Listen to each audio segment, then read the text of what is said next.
What's going on? Welcome to Unapologetically Male, Surviving Society's Stigma, Standards, and System.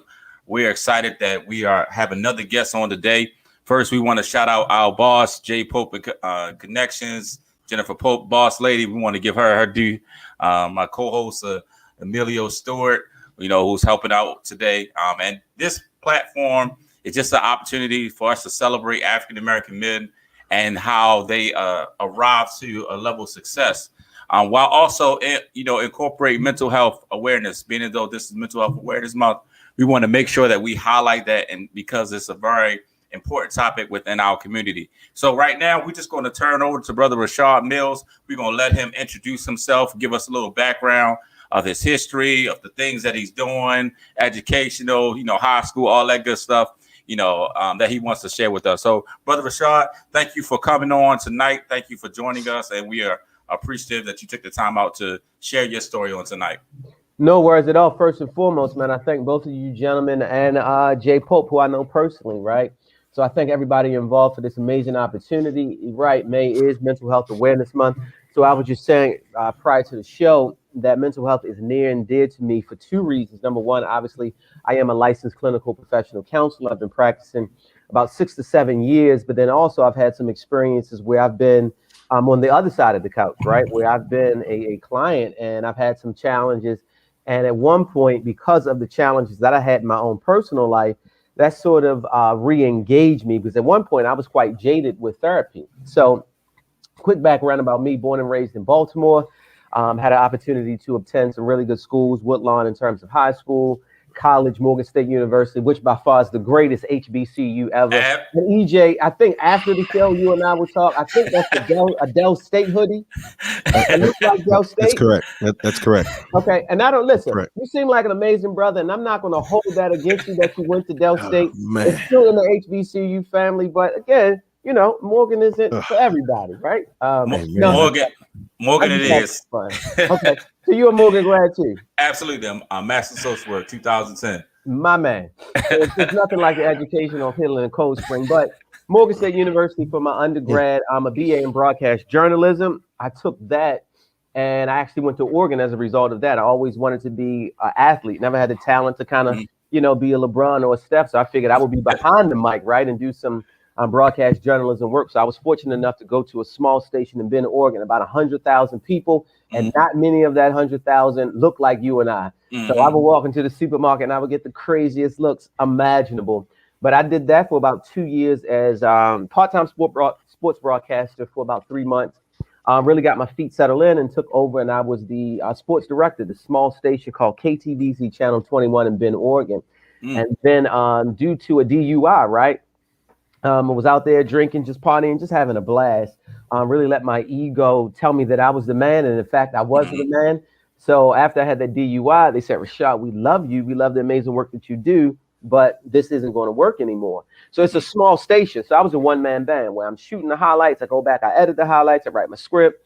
And my license was suspended. And my colleagues just couldn't take me to the games like University of Oregon, Oregon State, covering some of these big schools.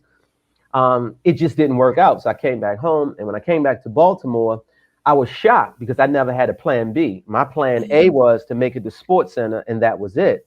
And on the way back on the plane ride, I never will forget this. I was like, hey, man, I was one of the few people in my family, the only man with a college degree.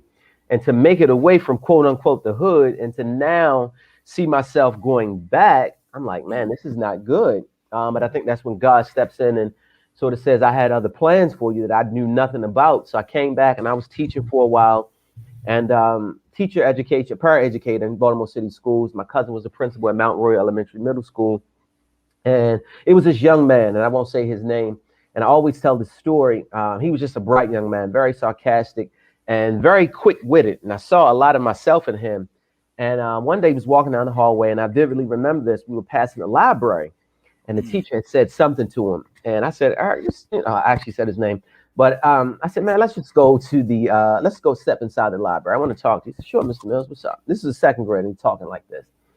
And he said, what's going on? And I said, man, you know what to do, but you always seem to do the opposite. And he looked at me, I'm talking like dead in my face, like a grown man. He said, Mr. Mills, I know what to do, but my brain, you're right, my brain always tells me to do the opposite. And it was like a startling, profound moment. I'm like, from that point, I was actually applying for Teach for America, and I thought it was a shoe-in. Black male, you want more male educators, Right. particularly from this community. I understand the vibe of this Baltimore community, born and raised, and it was a no-go. And I was like shocked, like, wow, I didn't get in. And from that point, I started to really get this sort of yearning to understand the brain a lot better. Why do people think and react the way that they do? And from that point, I just started applying to different schools in the area, Loyola, from the mental health perspective. And Mm-hmm. somebody said, try Johns Hopkins. And my brain was, I'm a pretty smart dude, but Hopkins is something that was like, that wasn't for me. That was like a far-fetched goal. That wasn't my reality. I would drive past it for years, quite familiar with the hospital. But in terms of educationally, Johns Hopkins, no way. I would never get in. And I applied. Mm-hmm. We had this big round table interview, 10 professors sitting around, and they asked me questions, and I answered them, as honestly as I could. And a week later, I got an email. We want to accept you into that program for, the name has changed, but right now I think it's still clinical mental health counseling. And I got into the program. I was the only Black male in the program, one of the few Black people in the program. And I just fell in love with mental health. And from there, started doing, actually, there I was interning at, not interning, my practice was at the women's facility in Jessup. And, jails and prisons, and I can go into that a little bit later. I've always been interested in going into that world, right? And understanding why people think the way that they do. And it was a inmate that I was working with. She got 5 years. She was really upset with her job. And she took the school bus, it was a school bus drive, and I think like St. Mary's County. And she took the school bus and she was really upset with them. And she drove the school bus into the building where they Wow. were at. And that was her way of getting back at them. And my brain was like, wow, this is why I got into mental health.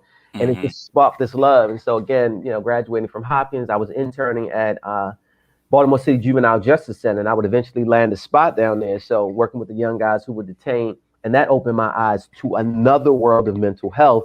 And it put me on the level of how honest these kids were. So we would see these kids, we know these kids, a lot of their family members, and we watch them on the news for some of these, heinous crimes. But then when you get to sit, EJ and Dwayne, and talk with them, and it's not this mugshot from the news, it's a different animal. And Right. how raw and brutally honest they were. And I tell this story all the time. I have a million of them, but it was a young guy. He had shot somebody in the head. I mean, literally a block away from the police station. He was in the neighborhood where you got the blue lights. And I said, my man, like the police station was like a block away and the blue light. And I asked the silly question. I was like, well, did you mean to shoot him? He looked at me. Of course I did, Mr. Mills. My goal was to kill him. Mm. And I was like, wow. And it opened my brain up to mental health again from a different perspective. So it made me fall in love with mental health, and really mental health. I want to help everybody, black, white, blue, regardless of the socioeconomic status. But it really made me want to help people that look like me in some regard, and people that were really struggling. And from there, worked in different practices. Hope Health Systems was great for my career, outpatient mental health. And then where I'm at now, Hopeful Counseling. So last year with the pandemic, I just made the transition in the middle of the pandemic to just full-time, entrepreneur in this practice. And God has been blessing me ever since with more clients than I can actually handle, clients on backlog. So it's been amazing, but that's kind of my story about mental health. And for me, I'm always very open and honest with people. I struggle with alcoholism, self-esteem, depression issues. Mm. And I think sort of the catalyst for me wanting to help people in that world of being detained is my pops was locked up literally about 32 years of my life, and I'm only 43. So I've only had 11 like free years with my man, like being uptown. Mm-hmm. So that shaped me in another perspective. Like, again, I wanted to get in and catch the young guys before, they are hit with a lengthy sentence. Like, I want to know what's in the mind of a repeat offender. Like, what's going on in your mind when you got 3 strikes and you can't blink wrong and you're done. Like, Mm-hmm. I'm always interested in that part of people and just how the brain works, to be honest with you. So that's like the thing that really drove me. And in the spirit of being candid, really candid, is 2 years ago, I had a major turn of event in my life, and I was incarcerated for 3 months, and it was interesting because I literally went from the day before walking into the juvenile justice center as a free man, helping these young guys, and then the next day I was in Towson detention center for 3 months, and it was the most eye-opening experience in my entire life. I mean, the most eye-opening experience. And again, I'm literally seeing guys. One kid that I had worked with for about a year and a half, right? We're on the same tier. And like before my commissary came, like I'm looking at my man, and I'm like, man, can you help a dude out? Like, and this is like all seriousness. He was like, Mr. Mills, I got you. And he, Doritos and noodles, you know how I go. Like, and that was like a T-bone steak at the time. Right. And I went back to my cell at night, and I was on my bunk, and I'm like, God, you are really talking to your boy now. Like kids that I had to work with, they're on the same tier. I'm walking down the hall, and they're in education classes, and they're banging on the glass. Mr. Mills, what are you doing, book? And it was a different experience. But right around that time before that happened, I think I got slightly jaded, because I do a lot of public speaking as well. And my mind was, I want to be the greatest public speaker ever. Like I want to eclipse Eric Thomas. I want to eclipse Les Brown. And God, had some different plans in that experience. And I want to go to, TD Jakes on you, or even Dr. Thomas on you, right? But God, that experience shaped me from a whole nother level, because God sat me down, and I could literally hear the voice of God, like basically saying, Rashad, I got you. And so many things that you were chasing, you were chasing likes and reshares, and you were chasing money. Let me sit you down, and I could literally change the course of your life during this 3 months. And he showed me, it was like my ego. My wife always tells me my ego is as tall as Shaq, but he brought it down to, it was like Muggsy Bogues after I left out of there. I mean, just, and now it shaped me that I every day when I wake up, some days, I'm not feeling as a therapist either, but I walk, to my business area, and I'm like, God, thank you for allowing me to serve your people. Because it was an eye-opening experience. And this last thing, and then I'll kind of shut up. Just again, being in there, seeing kids that I work with, it gave me a greater appreciation for mental health, just in general, but what it's like for Black men. And then also for Black men who have gone through trauma, right? Whether it's I'm locked up for 5 years, 10 years, one day, like how traumatic that experience can be for you. Just again, being Black, looking like us, growing up in some of these, communities with some of the challenges. But then, like, the average guy I know has been shot or locked up. And I've been, unfortunately, both. I've been shot, and I mean, just it's traumatic, man. It's traumatic. And they were just like, it charged me to say, like, I have to make myself available as much as I can just to serve people. And it was just eye-opening experience, man, just being in jail and, being shot in like 97, having bullet fragments in my leg, 20 some odd years, and having them removed in jail. That was part of the way I got out of this awful detail, separating trash. Like my leg would swell up, and the CEO walked in the room. She said, Mills, what's wrong with your leg? I said, well, I got shot. That's what happens when I stand up for a long time. And I hated the job anyway. And that was like my out.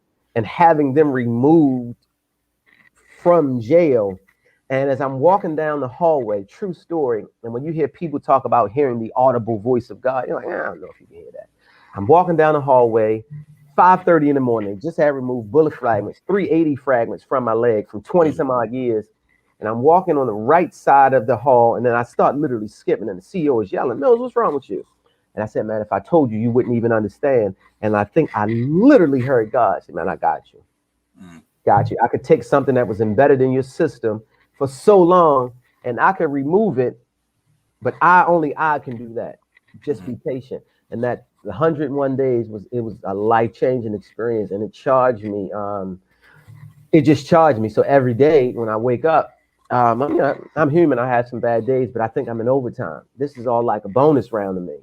Like this is a bonus round, and I feel my experiences like have qualified me where I can talk to men, different socioeconomic status, no matter you from the hood. I can reach you. I believe I can reach you. At least I can understand you. I can be a listening ear. And a lot of times in therapy, I'm not the greatest technical therapist. I don't know that a college would say, let's videotape his last session. I don't know that I'm that guy, right? But Right. I just think, being personable and being able to connect with people through life experiences. I've had hellish life experiences. A lot of them self-imposed, right? But I had enough life experiences where I feel like I can reach people. So that's kind of my story. Yeah, part of that relatability is kind of building that trust, and I think once Yep. like in therapy and just kind of the initial sessions, it's all about that trust factor. Because Yep. if you can't get that trust factor, it's going to be hard to kind of help them get to the level that they need to get to because they'll never trust you in the process. Absolutely. It's a So yeah, no-brainer. that's definitely important. Yep. Yeah, you brought up a excellent point, and reflecting on how you operate. And Dwayne always might catch me say something similar to like I don't follow any script. You know what I mean? Hmm. And being relatable and being able to reach people with your own experience. And as the poem If says, if you could walk with kings and not lose the common touch, it's Mm. like when you're giving therapy, sometimes it's not gonna be beeline off this paper or off this technique. Sometimes just being you and bringing yourself to the table is all you got. And I mean, your story is just so relatable to me, just in working and at Hope before, and you know, um, having a DUI on my record of myself. Talk about the mental battle you might have experienced or put yourself through when you had those rise and fall moments. Specifically is when you get a DUI, it's not like murder, God forbid you didn't, hit or hurt anybody, Mhm. but society can really make you feel like Mm. the scourge of the earth. And I don't think a lot of people know that. Yeah. Talk about your experience in that.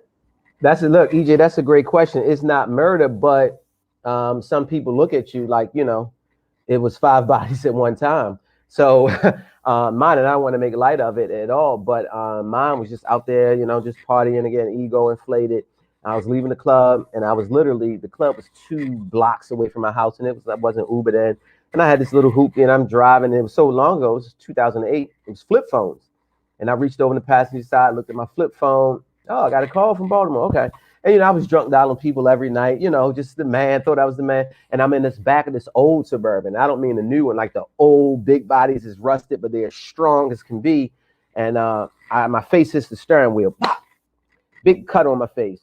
Blood is gushing everywhere. And I pass out. I don't know how long. Officer opens up the door. He says, man, let me see your license and registration. And at the time, I'm full of myself. So I grab everything in the glove compartment. And I said, well, you look for it. I'm drunk as a skunk, talking trash. He said, you look for it. So he snatches me out the car. We do a field sobriety test. And I've only seen him on cops. Like, I never seen him administered from a live perspective. So I take 2 steps. And the third step, it feels like the earth is crashing in on me. So I'm like, man, this is not going to work out well. And I threw up all over the officer's boot. I mean, it was an awful experience.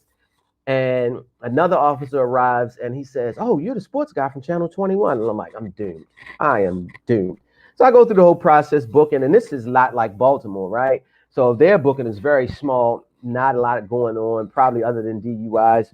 So they wait for me at the hospital. My car is towed. They take me home. Like, the ambulance takes me home. And I'm like, only in a different state. This would never happen in Baltimore. Like, I would be walking on Route 40 somewhere. Like, they take me home. And when they take me home, I was so drunk that night, it didn't hit me. But the next morning, I woke up, and when I belched, I could smell the vodka. And I looked in the mirror, and I still have the scar on my face. It serves as a great reminder of the choices that you make. So from the mental health perspective, to answer your question, at that point, my mind says, this is over. You're done. Like, you're doomed. And let me tell you how bad the mind is when you don't have healthy coping skills, or you don't go through sort of what I teach my clients, cognitively challenging. Like, I love cognitive behavioral therapy. When you are not equipped to challenge these irrational thoughts, my mind says, since you're done, right? Okay, it's only right that you start drinking the very next day. So I'm drinking the very next day. I go to the station. I walk in on Sunday afternoon, and my colleagues are like, whoa. And what happens in Oregon is, because it's a small town, they put the DUIs in the paper. So Monday morning, I had to go in. That was my day off. The general manager explained to him everything that happened. They were supportive. And then, from that point, because again, I wasn't equipped with the right skills at the time from a mental health perspective, I figured that I'm done. So again, let's keep going. So I think I worked another 3 weeks. They brought me in and said, Rashad, we love you, but again, we can't sort of do this because I had to turn a certain way with the camera where people at home wouldn't notice. They would put makeup on my face. So we played all kind of games and got into gimmicks so people wouldn't notice. But to answer your question, from a mental health perspective, and like many other people, I felt, well, since I'm doing bad, let me compound this by with other bad choices. At no point did I say, you know what? I had a DUI. How can I make the best out of this? This is a great time to stop drinking and kind of get my life together. It was like, no, let's continue on because I've already made a series of bad choices. And I didn't have at the time the thought process or the wherewithal. Say, man, you can still make some better choices. So they let me go, and I stayed out there about another month. And every day I would wake up, go to the gym, I would hoop, come back home, and the NBA playoffs was in. So I'm like, I would drink all day to the time the playoffs came in, fall asleep, and I did that for another month. And I looking back at it now, I'm like, man, how in the heck did I do that? And I didn't like have enough sense to intervene at all, right? So license is taken, so I'm back here in Baltimore with no license. So I'm back here in Baltimore in the summer. So you know what August is like in Baltimore, hot, humid as heck. So I'm on a bus, I'm on a subway, and I am going to classes on Ricestown Road for people that have had substance abuse court ordered, right? So Oregon ordered, I come back here, I have to do these classes. So I'm leaving these classes and I'm going to get drunk. I'm going to Moe's, getting the drink with, just the big cup and just drinking, riding around with buddies. And again, no idea that I could stop this sort of cycle of bad choices. So I did that. I did that for years and years after. So even that I quote unquote got myself together, I'm still doing this. I'm still going to Morgan State, waking up half drunk Saturday morning classes. I'm going to Johns Hopkins class drunk. I'm still doing this. And then July the 18th of 2015, that was it. I was like, God, take this thing away from me. And I went to AA. I would leave AA meetings and go get drunk, right? So I'm still, I would keep hitting in the car, leave an AA meeting. Oh, that was foolish. That's not for me. And go get drunk. And then July the 18th, I was like, God, I'm tired of doing this. And I mean, this is the power of God. It was just like that. But I understand, again, when I'm sitting in front of a client, EJ, and they talking about substance abuse, I understand that it is two factors working with it. We know, being in this field, if it's not substance, it's not just substance abuse typically. It's substance abuse plus a co-occurring disorder, right? Some other challenge. Mine, looking back at it, I probably should have been, diagnosed at some point, probably with some kind of depression, adjustment disorder. I mean, just bad stuff. So yeah, people do look at you, differently. And when I had to go to these places and tell people, hey, I've had this, on my record, it's like, okay, not necessarily feeling you. And even after this incarceration, all of this education, blah, blah, blah, blah, blah, and experience in mental health, I went to an organization, man, we'll give you a job. We know about your background. I told them everything. Background check, get a call. No, you're not the guy.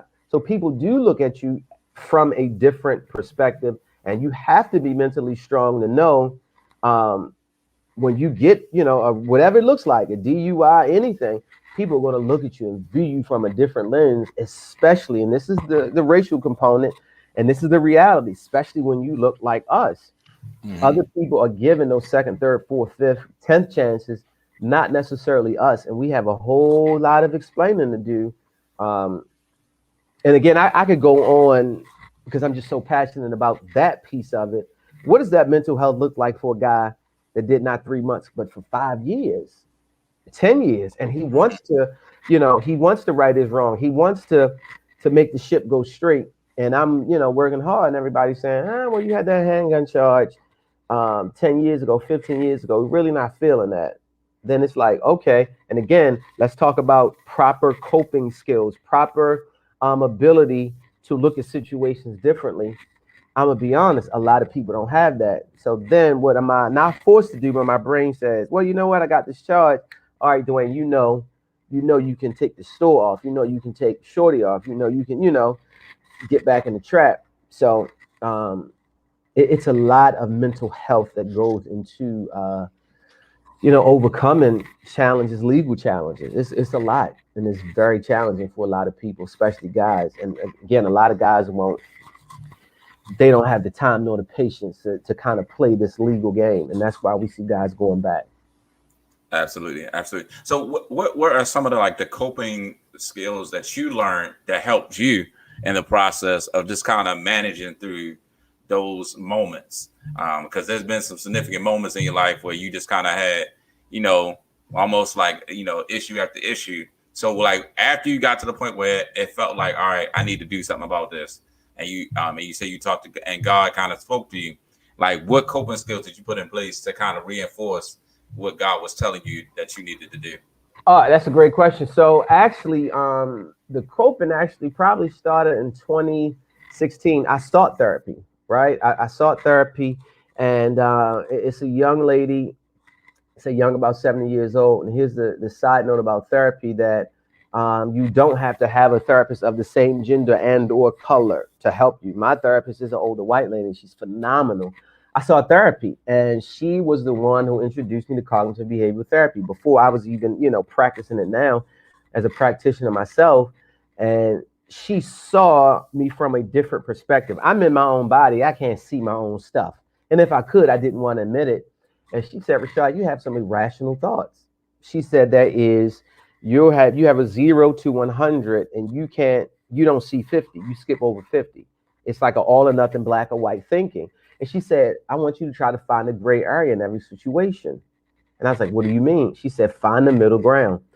If I'm frustrated, she said, Rashad, you can be frustrated, but you don't have to go to the bar and knock down 10 shots of Henny, right? You can find the middle ground. I'm frustrated, but you know what? Let me go out for a jog. Let me go out for a workout. So therapy was one. Therapy was a big, big thing for me. And then after leaving jail, I think one of the biggest things for me was I had a relationship with God, but it strengthened it. It strengthened it a whole lot more. And again, it re-engaged this idea of therapy and re-engaged this idea that everything, I don't have to go from 0 to 100. There's points in between. And I do a lot of talking to myself cognitively. And it's like, now if I'm faced with a situation, I'll ask myself, like, what is the consequence? What's the end result of this? And I always have to ask myself, what is the end result of that? So I do a lot of a lot of, like really asking myself. Sometimes it feel like a session. And I'm asking, man, if I say this to somebody, what's the end result? Or if I text somebody, right, even from a professional standpoint, email, should I change the language? Because what if they respond in this way? That means, so just a bunch of cognitive work, a bunch of it. I mean, an absolute bunch of it. And I think for me, seeing how bad things can get, it reeled me back in a whole lot. It's like, oh, things can get really bad, and just to have a second chance, it's like, man, I can't lose it. It's like I fumbled on the 1 yard line, and God set me up again. All right, I'm gonna put you on the 1 yard line, and I'm gonna pitch it to you. Just don't fumble this time, but I still set you up. So, long story short, and the answer is therapy and my relation with God strengthened from a whole nother perspective. Yeah. That's yeah, man. Just having that self-reflection and that mental fortitude to kind of take a look at yourself and pull yourself back up. That's what really stood out when I heard what you were saying, because of my similar experiences. Also working in a correctional facility, that mental, that's not an easy mental job. Yeah. Going in there, seeing kids or men or women basically lose their entire life. So it seems at that point, because of something they've done. How do you keep yourself motivated to have worked in that setting for so long, and then having that experience that you had? When I was going in, again, I was there about 4 years between interning and actually they hired me. I would say that 90, sort of wild number, like 92% of the time, I was like super motivated every day. And then, at times it was like, it was draining because, it was a challenge. Like, you work with the kid 6 months, he goes home, and a week later, he's on the news and he's murdered. He's a victim. He's 300, 257, whatever the number was. And it became really frustrating. And then, some systematic administrative stuff was like challenging. But every day I was motivated because I knew some of those kids were like me in a sense, weren't bad kids. They just needed a little bit of help. They needed somebody to say, man, I love you, I believe in you, I care for you. They needed to see a male presence. A lot of them hadn't had a strong male presence. Like, it was some of them, that would talk to you any kind of way before they know that you weren't going to have it. And they was like, okay, my man is serious. And then, you develop a different bond. I see these kids on the streets now, and it's nothing but love. But it was very hard to see a 16-year-old, that you work with. Hey, Mr. Mills, when I go home, I'm gonna do this, that. And a month later, he's dead. And for a while, for one summer, I think I had lost like 7 to 10 kids that I had worked with personally.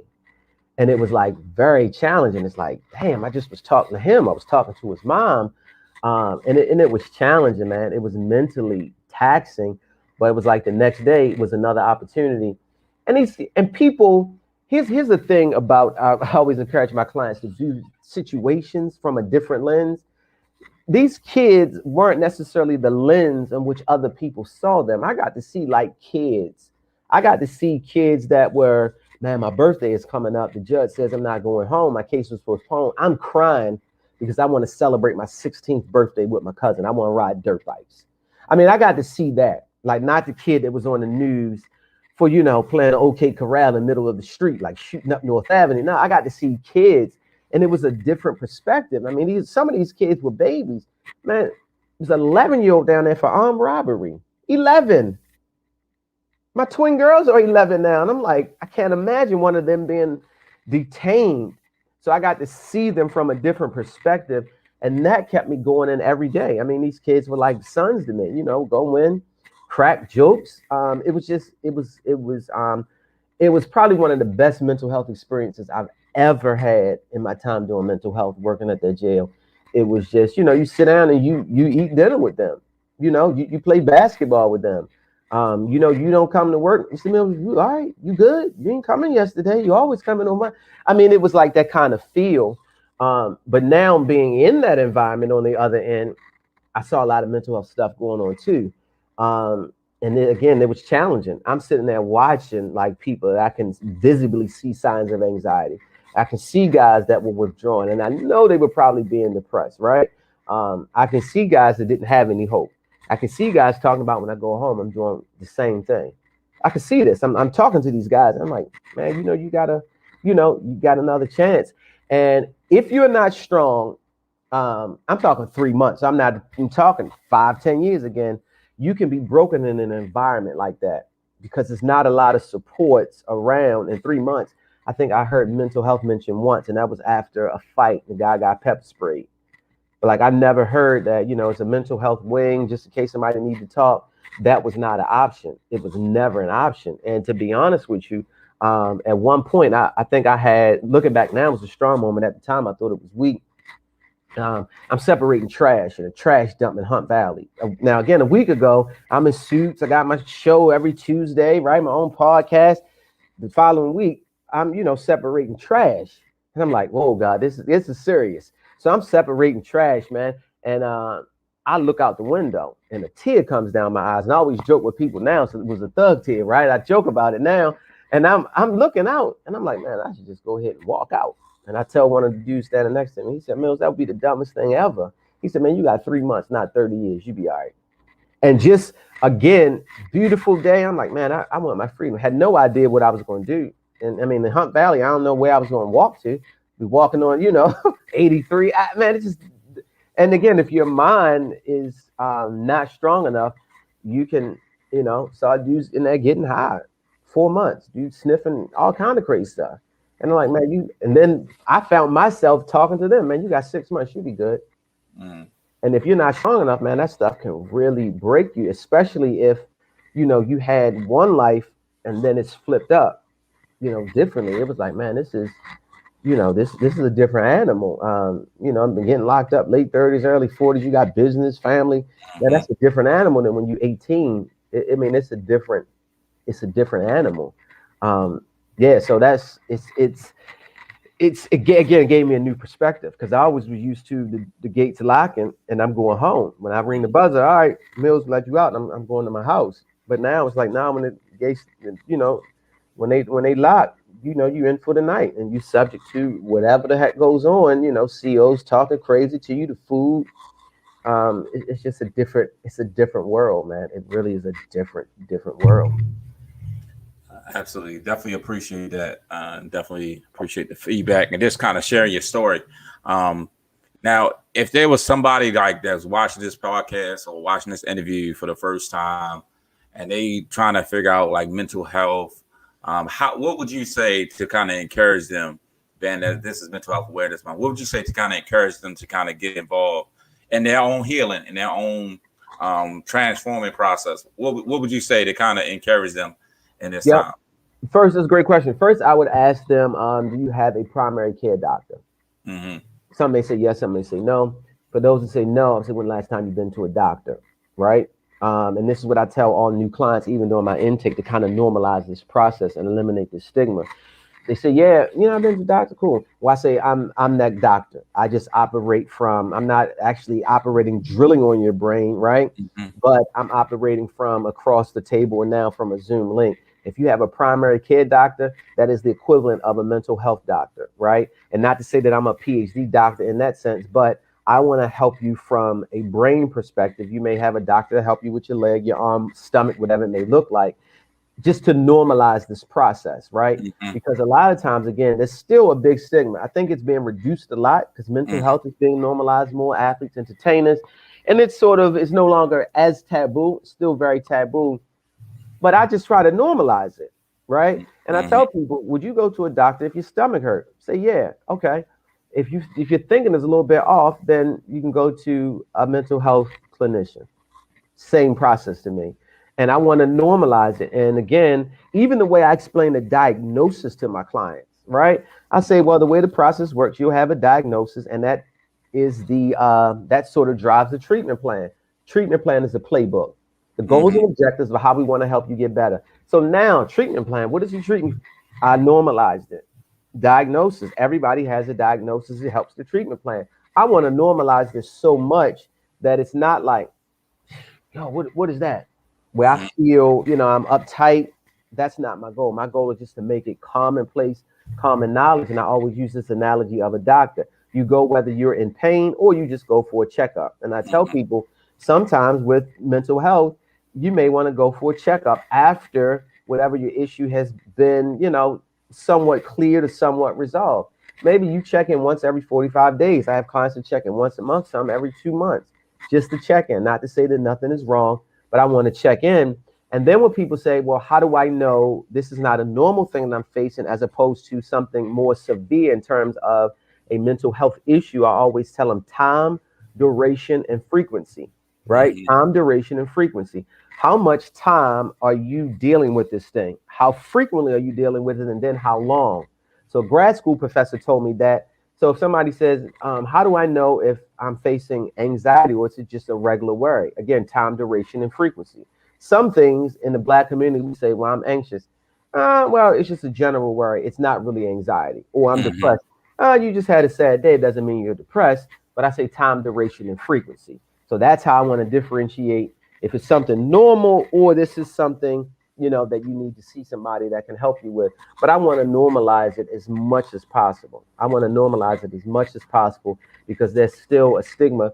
I mean, 40, 50-year-old clients, new clients I see every week, and they're very hesitant about therapy. Hesitant. I mean, they won't tell you everything on the first session. And you, as you said in the beginning, right, you got to build rapport, you got to build trust. And I always tell them I'm a shoot from the hip therapist. I'm a shoot from the hip therapist, and I'm not a life coach. I'm a therapist. I'm not going to tell you what to do, go left or right, but I want to empower you, right, as much as possible. With whatever I have in my tool bag, I want to give it to you in your tool bag. Because eventually, as a therapist, I tell people, and they always laugh on the intake, I don't want to see you anymore. My goal is to equip you with enough so when Mm-hmm. you're faced with a challenge again, now your level of functioning is a lot higher. So I can go, oh, okay, I know what to do now. I'm depressed. It doesn't mean I have to go out and drink or use or do whatever, engage in these unhealthy behaviors. I know that I can do this. Maybe I'll blow up some steam by going to the gym. I'll call a buddy. I do whatever, meditation, yoga, whatever it may look like. So Mm-hmm. I normalize it. I just want to normalize it for people. So it's like I want to normalize it to the point of men when we talk about LeBron and Steph or the Ravens or whoever, right? Mm-hmm. It's the same we're talking about therapy, and it's not so taboo man, because we got, and I can't share for confidentiality, but if I could tell you how many men that are uber successful to sit across from me, via a Zoom link that are struggling, and on the outside they got all the bells and whistles, wife, kids, six figures, a Mm-hmm. car, all of this other stuff, but they are just like literally dying inside. And imagine how many guys are actually doing that now. They're like dying inside, and you Mm-hmm. would never actually know it. And we walk past them, some of them are, in our group chats, and you would never know. So I tell guys, particularly when they come to therapy, especially black guys, and I have all, clients, races, and religions, but I always tell them, I'm a little bit biased. I'm super to have you sitting across from me, super excited rather to have you sitting across from me, because I know some of your challenges are different with all things considered, right? Mm-hmm. So yeah, especially some of the racial stuff that's gone on in the last 15 months, Mm-hmm. it's different. So yeah, I just try to normalize it for people. Okay, definitely appreciate that. Definitely thank you for taking time out of your schedule to just kind of have a conversation, and hopefully this conversation helps somebody today. Definitely probably want to have you back on, because I know you got a wealth of knowledge and a wealth of experience that you can share. So we're gonna have to do a part two of this interview, I would be honored. because you got a lot of some stuff that I wanted to touch on, like stuff with your dad, things like that we ain't really get a chance to touch on, that I think we can come back to if you're open to it, if that's okay. Absolutely, Okay. absolutely. Okay. Can you do me a favor? What want you to shout out like your business, if anybody want to follow you. I know you do have a podcast and Yep. some things that you're going on. So shout out your information so that we can get a little bit more, so if somebody want to get in contact with you, they can follow up with you with all you have going on. Okay, absolutely. Thank you. So Facebook, Instagram, YouTube, Rashad Bowtie Mills. Like the bow tie is literally a part of the branding. It took a life of its own and it's stuck. Mm-hmm. So Facebook, YouTube, Instagram, Rashad Bowtie Mills. Let's say every Tuesday, every other probably now. For scheduling reasons, I have the Rashad Mills show every Tuesday night at 7 p.m. That airs live on YouTube and Facebook. So tomorrow I actually have two gentlemen from Black Men Heal on there, right? Mm-hmm. Black Men Heal is a phenomenal service. They actually offer like 8 free sessions to guys if it's offered in your area, free mental health sessions. So I have the outreach coordinator and the program coordinator tomorrow to kind of talk about some of the things we're talking about now, therapy as it relates to Black men. Every other therapy, I do therapy every other Thursday. I do therapy Thursday, just a kind of quick 59-second tip about therapy. And then Mm-hmm. every other Friday, I do happy hour. So happy hour is a spinoff of me being an alcoholic. It's sort of my motivational piece. And then every Saturday, you'll see me on Facebook and YouTube. Not Facebook, Instagram and Facebook posting. I have what I call Running with Rashad, another little crazy brand idea. So I'm into this ultra running. So I kind of post that just to make this connection between our mental health and physical health. I want to Mm-hmm. see people being active. And then every other Sunday, I do Sunday support. So I find a Black business in the area. My way to give back, I find a Black business here in Baltimore if I'm traveling. I find some and just to support them and highlight them. And I have a book, right, about my experience as an inmate. Inmate 458627, one man story of mental health, love, hurt, and healing. Now, I will say that the book had a bunch of editorial mistakes. Editor just threw me off, but I have a bunch of copies. So what I'll do is anybody that is listening to you guys' show, just out of love for everybody, out of love for you brothers who invited me on, I will make sure you get a copy of the book, no charge. It's still a good read despite the grammatical stuff that lies in there. And I actually want to give those away because I still think people can get something out of that story. So it's kind of my whole experience. I decided to just, write a book about it, and hopefully it can bless somebody in some regard. Okay, thank you. Definitely appreciate that. Once again, this is Unapologetically Male, Surviving Society's Stigma, Standards, and System. We want to give a special shout out to Brother Rashad Mills and co-host EJ Stewart, Emilio, and myself, and of course, Boss Lady J Pope from J Pope and Connections. So once again, we're airing this every Monday at 12 and 7. You can follow us on our social media platforms, on Facebook, on Instagram, on YouTube. So just make sure you stay tuned. We got a lot of good things coming forward. So just kind of continue to tune in, continue to share this message, like, comment, subscribe. Make sure you like our business page at J Pope Connections. I'm on Facebook, and we want to definitely connect with you. If you have any questions, concerns, put them in the comments. We want to hear back from you. We want to hear your feedback, and continue so that we continue this movement. Go ahead, Brother Rashad. Sorry to cut you off, Dwayne. One thing, EJ, if you can, man, just send me, via Facebook or YouTube, man. Dead serious about this. Go ahead and send me your address, man. I'm gonna get you a Morgan State hoodie. Dead serious, man. I want you. Listen, brother. I want you in the finest, man. I'll send you a Morgan State hoodie. It's on me. This will be the gift from me and good brother Dwayne. So you, man. Listen, brother, I'm perfectly fine. The Delaware State University, one of the finest establishments. But to not even being funny, I am struggling through hopefully getting a third degree from Morgan. So maybe one day I might actually claim y'all. He gonna come on over. It's all right. Maybe one day. It's right. We'll get you crossing over. It's time. It's time. Maybe one day I'll claim y'all. Okay. All right. Thanks again for everyone joining us today. We greatly appreciate the support and look forward to seeing you on our next session. Thank you, brother. Keep going on. Keep going strong, brother. Thank you. I appreciate y'all, man. Thank you so much.